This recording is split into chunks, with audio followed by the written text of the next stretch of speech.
Hello, there's Love Prepper here in Nationmore. I've been kind of doing a back to basics prepper since around 2014. And it's something to think about.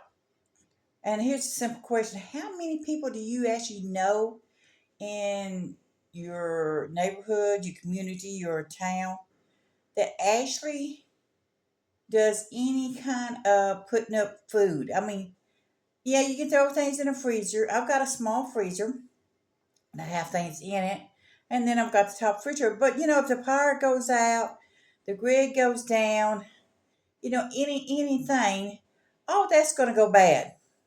If you got a gas stove, you can cook on it for a bit. You know, uh, if you got electric stove and the power goes out, you're screwed basically. So that's something to think about on it. But how many people do you actually know in that neighborhood? Now, I live in an apartment building right now. I don't plan on being here forever. It's just, I totaled my car out in situations.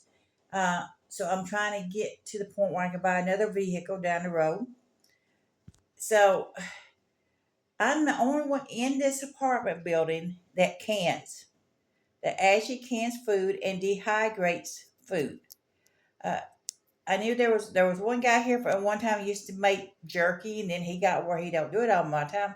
He don't do it anymore, uh, for whatever reason. But most people don't even think about it. They don't. I met one woman through the phone briefly.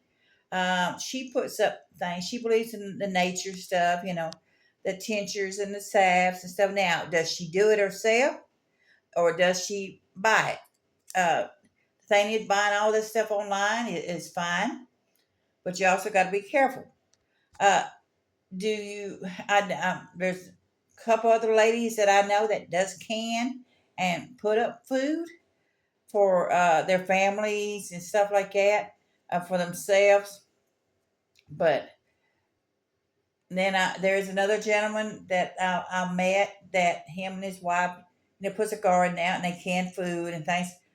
But the number is really very, very small on the amount of people. Now, it depends on the community you're living in. If you live out in the country and you're living in a farming community and stuff, you're going to have more people that puts up stuff. But if you live in a town or a city, that's something that's not very much on. Like, the thing is, most people just gotten complacent. They gotten lazy, or I hate saying lazy, but that's just how it is. Most of them have gotten so used to going to the store and getting what they want. Now we have the service stuff, and it's great. It's awesome. You don't have to leave your house. If you physically just not able to, uh, going getting it delivered to you is worth it. I've done DoorDash and some, DoorDashing and Grubhub and other places delivering food to you, pay your costs. It's awesome. But here's the problem: if the power goes out or any other situation for any length of time, your food's gonna go bad if it's in the freezers and things like that. If you have dry goods and stored up in containers and stuff for protection, it's a good thing. But most people don't even have 3 days worth of food stocked up for themselves. And then if they do go stock up, what they do is they go and grab junk. Honestly, they go grab junk. Uh they'll go grab, these pizzas or whatever. They'll grab junk. They'll grab cookies, they'll grab chips. They will not grab anything that's beneficial to them. They just won't do it. Fresh fruit, if the power's gone out for any length of time, fresh fruit and all that's going to eventually go bad. So it's something to think about. So really, how many people do you know in your neighborhood? Now, I've learned I'm cautious on what I say to people nowadays. Uh, when I first moved here, people, of course, they thought I was out in left field because they see me collecting plants and they called me the weed lady and all this other stuff. But the fact is, I can go out there and harvest plants for food. I can harvest plants for food to survive on, where most people would not know what to look for because they was literally starve to death. If you're canning and what you can meats and stuff on top of a stove in a regular water bath canner, guess what? It takes 3 hours of constantly doing it in a water bath. But guess what? Uh, that's what the old timers did before they had, the pressure cookers and stuff. That's what they did. They dehydrated their meats and things like that. So, how many people? I'm just asking you, how many people do you actually know in your neighborhood, in your community, or in your town, or how many people do you actually meet that has any kind of basic knowledge on anything? That's what I'm asking you. Let's see.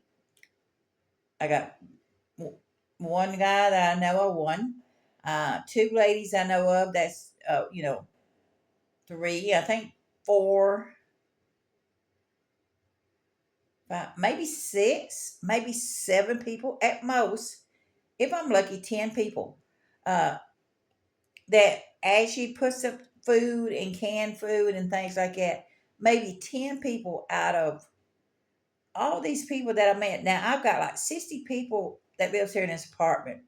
Now this is 10 people that I'm saying that does not even live here in this apartment. This is 10 people spread out.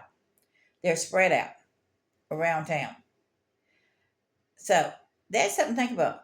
How many people do you know actually puts up food, actually has things like dry goods and all that, has more than 2 or 3 weeks worth, more than a week's worth of food?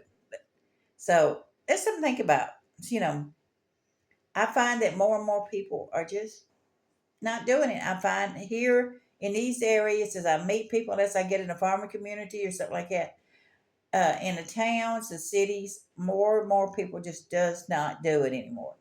So something to think about. I'm just asking you, how many people do you actually know? Sit down and start thinking about it. How many people do you know actually puts things up besides freezing it, actually cans, actually dries their stuff, actually makes their own tinctures, makes their own salve? How many people do you know that actually does this? So I'm just wanting to ask, just give me a survey, give me answer a question or two. Just how many people do you actually know? So this is Live Prepper here, Nature More, saying be safe all of y'all and bless all y'all.